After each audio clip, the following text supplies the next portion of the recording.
To fine-tune the rollers and the gears, I start by making sure that the roller runs free without gears.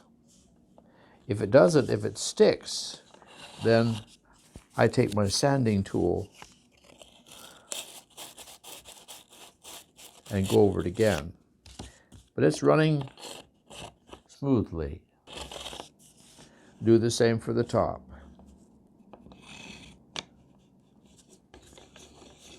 Runs perfectly smoothly.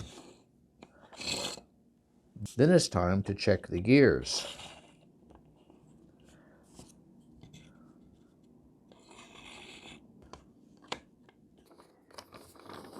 It runs pretty smoothly. There's a little jerkiness. When that happens, it's time to get the files again.